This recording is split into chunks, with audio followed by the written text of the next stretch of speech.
Ed, hello. Hello.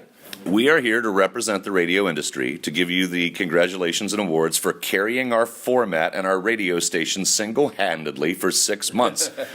Really? Congratulations. Really? Yes, since January, you were it. Oh, right. Not Despacito as well, though, right? That's kind of... Yeah, when we weren't playing you. Yeah. Well, thank you. You and Despacito, that was it. Thank you very much. Thank you. Have you played that song in concert yet? Despacito? No. Okay. No. No, you look like a spontaneous type that could get in that. Yeah, I can't speak Spanish, though. I mean, like... Can Justin? Wow. Yeah, but he hasn't learned it. Have you seen the video of him? Yeah. I think he needs to learn that because it's quite a big song now. Speaking of songs that you should do in concert, your Game of Thrones tune, have you thought about it? No, not that song. Do you know what? I thankfully have a few other songs that people know, so I think they want to hear them more. Do you do covers? Do you do covers in your show at all? No, I used to, but like when you have one album and you go on a tour, you have to kind of fluff it out a little bit. So I used to do like maybe 2 covers on my first tour, but then when you got 2 albums, there's more material for people to hear. And with 3 albums, I literally can't fit in even like songs that have gone platinum here. I don't play at all. So like it's I have to be very selective. You know, you don't witness this, but I'll give you a little insight because you can't leave your own show to walk around outside and see what it's like. But I sometimes do, you know. I get on a bicycle. Well, I did in Europe anyway. I got on a bicycle and cycled around, so I did see a little bit. Okay. But just the giddy people that come, just walk down the hall after meeting you. I mean, it was almost like, here's your chance to meet Santa, and you gave him presents. Thank you. Now, I only gave him a hug, though. Can you go outside somewhere in America, have a cup of coffee, and be chill? Yeah, I mean, it just depends where you go, you know? It just depends, like... I wouldn't go to Starbucks because Starbucks is going to be... Too expensive. There you go. But it's that stuff like that, you know you're going to bump into a lot of people. But, you know, we go to, like... After the show, we always find, like, a dive bar or something. Or, we've been, like, we find a wing spot that, like, only men are going to be in, you know?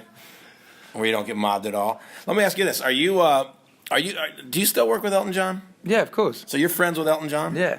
Like, how close of a friend are you? Could you phone him up anytime you wanted to? I mean, I send him really, really rude, funny memes constantly, as he does to me as well. I think he's an edgy guy. Yeah. I think he'll send that back. So, like, almost weekly we send something rude to each other. That's insane, though, right? I mean, do you ever sit back and think, I mean, how long you been in the business? 8 years?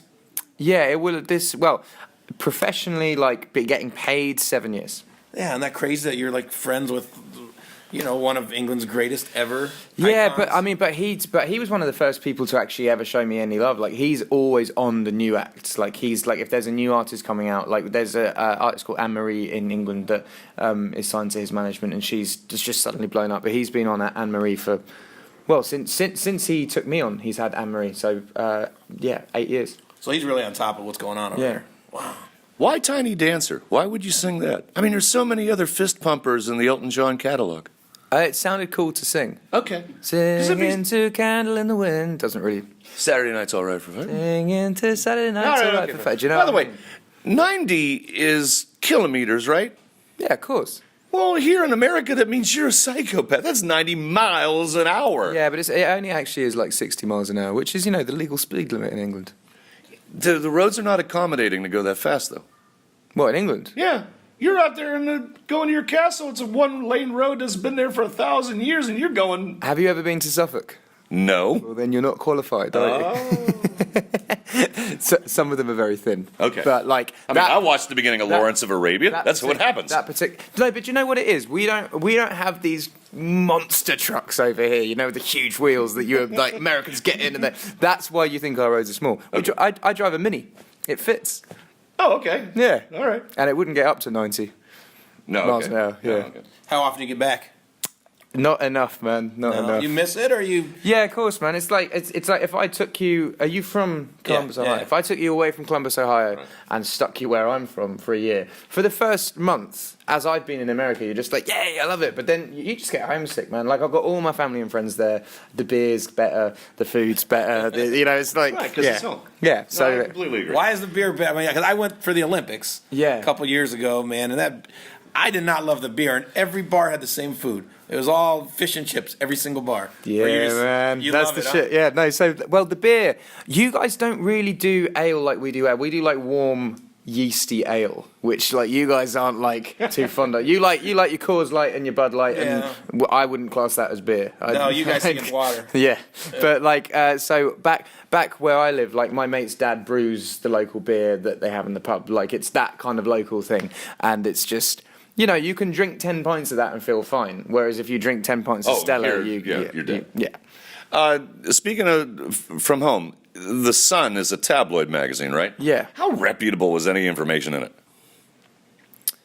Any story they've usually got on me turns out to be true. Okay. No, this is leading to an end. Okay. Yeah. And I just read this yesterday. They did some math on your year out of releasing new material, and they computed you to making $83,000 a day with no music out there. Do you know, I didn't work last year, so I don't know how true that is, but like I know with tax years it's always the next year. Maybe that was the year before and it came in that year. I'm not looking for penny to penny authenticity. I'm just saying, was there a moment in time in your life, and it had to be recently, where some dude in a suit said, Ed, unless you acquire like bad habits, you're cool. Yeah, but do you know what? The more you make, the more you spend. So like, I do have someone like that just slows me down, and they like will show me people that have gone bankrupt, and they'll be like, why have all these people gone bankrupt? Well, this person owned 40 houses, so maybe don't own 40 Who is it? I mean, what's a tale of? No, it's like, but it's you go online and just Google people that went bankrupt. This person owned right at the top. owned a plane, or this person owned a yacht. So I get advice to just chill. So all I do is I help my family, I help my friends. I have a house that I live in, and I have a house in London, and then I'm good. And that's kind of all the business advice you need to do. Have you bought anything stupid? Because you got to buy something stupid when you can afford it, right? You buy anything dumb that you're like, man, that's stupid, but I like it. Usually I'll do it for like friends. Like I bought my mate a Bentley the other day because it was his dream car, and like that's like that is not the smartest thing to do business wise, but I felt like Made him happy, It right? was his dream car, and like he wanted one. I see. I'd have bought like my buddy a pinball machine, maybe. Yeah, but a pinball machine would still probably be like quite expensive. Not a Bentley. Let me ask you about an actual song. It wasn't a brand new off the floor Bentley. Used You got him a used He doesn't car. know that. Got it all shot up. He knows that. I don't think he cares. Let me ask you an actual music question. We're playing perfect. Yeah. Tell me, you're expecting a sneaky question. It's you know what it sounds like to me? It sounds like a wedding dance song. It sounds like a year from now, people are going to be married and dancing to that song. Fingers crossed. Was that in your mind? No, I mean I've written a few songs like that didn't make the album, but the thing is, like, Thinking Out Loud is the wedding song, and like that it at the moment is the biggest song of my career, and It's kind of its sibling. well, no, it's kind of like its older brother that it's going to beat up. Yeah. Is that your favorite song you've ever written? Perfect. No, Thinking Out Loud. No, Perfect Perfect is? yeah. Perfect was the first song I made for this album, and it's like I have the highest hopes for this. I've said all along that I'd like it to be bigger than Shape of You, but a lot of people are just like that's not going to happen. But we'll see. I mean, Thinking Out Loud, man, that's like a classic, And at your age, and I've said that on the air before, that's a classic song that you're going to hear forever. So maybe Perfect will end up being like that too. But Thank you. I mean, you ever sit back and think, man, this song is just massive. Yeah, but you know what? Like you're both coming to the show tonight. Mm-hmm. Yeah. Watch the reaction from Perfect's Thinking Out Loud because they're pretty Really? similar. Pretty similar, yeah. All right. You ever listen to it? We're getting to wrap up. Okay, one last one. You're the only interview today. You can go on for a little bit longer. You ever hear your song "Murdered by Somebody"? No, I mean I've murdered it before. I've been at a wedding hammered, and they'll be like, "Play it," and I played it, and then look back at it, and it's like, "Ooh, God." Yeah. Do you ever show up at a karaoke place? Yeah, actually, I went to a karaoke place with Justin Bieber, and we sang each other's songs. No way. It's a blast. In Japan, yeah. I sung "Love Yourself," and he sung "Thinking Out Loud." Yeah. Did people know you in there? Yeah, of course, it was Japan. But no, I hear from other artists. Are they respectful in Japan, and they're just like, okay, you two are on stage, we'll just hang back here, or did they go mad?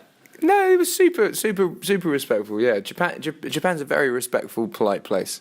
Okay, wow. You and Bieber on stage. What song of his did you sing? I sung "Love Yourself," which I Oh, wrote as well. all right, okay. I think you it do made the chord sense. progression. Now, do you text Bieber and then stay in touch with him much? I don't know. I don't have a phone, but I do keep in touch with them every now and then. But I don't really keep in touch with anyone at the moment. Is he nicer than the rep he gets?